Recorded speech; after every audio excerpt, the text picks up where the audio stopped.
দর্শক, এখন আপনারা দেখছেন প্রাইম বাংলা টিভি। আমি অমিত কুমার দাস।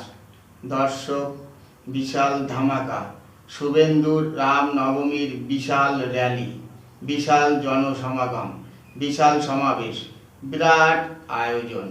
মূল আলোচনা শুরু করার আগে দর্শক, আমার চ্যানেলে যারা নতুন ভিডিওটি দেখছেন অতি অবশ্যই বলবো চ্যানেলটি সাবস্ক্রাইব করে পাশে থাকা বেল আইকনটি অল করে রাখুন, তাহলে সবার আগে ভিডিওটি আপনার কাছে পৌঁছে যাবে। আগে ভিডিওটি দেখুন, তারপর মূল আলোচনা বিশ্লেষণে আসব। দেখুন দর্শক।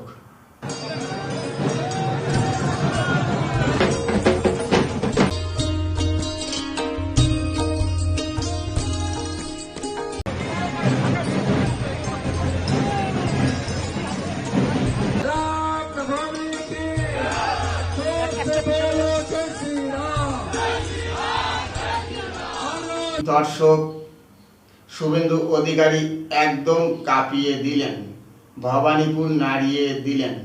বিশেষ করে সাধারণ মানুষের ভিড় এবং উচ্ছ্বাস উদ্দীপনা কিন্তু চোখে পড়ার মতো। আবাল বৃদ্ধ বনিতা সবাই শুভেন্দুকে দেখার জন্য উদগ্রীব। চাতক পাখি যেমন আকাশের দিকে চেয়ে থাকে শুধু এক ফোঁটা বৃষ্টির জন্য, তেমনি শুভেন্দুকে দেখার জন্য সবাই অস্থির হয়ে আছেন। ভাবা যায়, চিন্তা করুন দর্শক, কি ব্যাপার। দর্শক, আরেকটি ভিডিও দেখুন।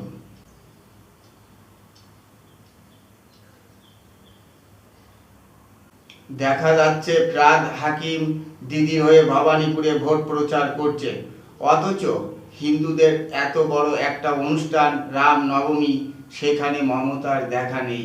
অপরদিকে রামনবমীতে শুভেন্দু কাঁপাচ্ছেন, দিদি কোথায়? এ প্রশ্ন আমার যেমন তেমনিও সাধারণ মানুষের মনে আসে। অথচ বিগত কয়েকদিন আগে, অর্থাৎ ঈদের দিন, লাল মসজিদ সাদা মসজিদ করে বেরিয়েছিলেন।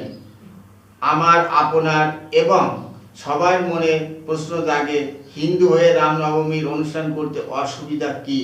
এটা কি পরোক্ষভাবে হিন্দুদের অপমান নয়, নাকি শুধুমাত্র ভোটের জন্য এই দ্বিচারিতা?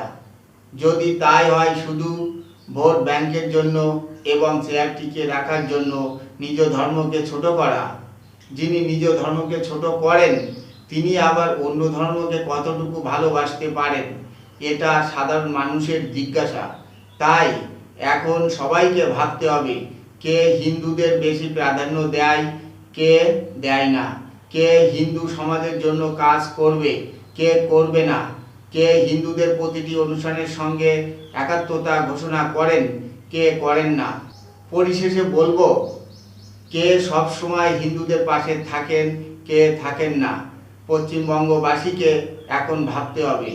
ভিডিওটি লম্বা হয়ে যাবে, তাই দর্শক, ভিডিওটি ইনফরমেটিভ লাগলে লাইক, শেয়ার, সাবস্ক্রাইব এবং কমেন্ট করতে ভুলবেন না। তাই এখানে শেষ করব। দেখা হবে নেক্সট ভিডিওতে।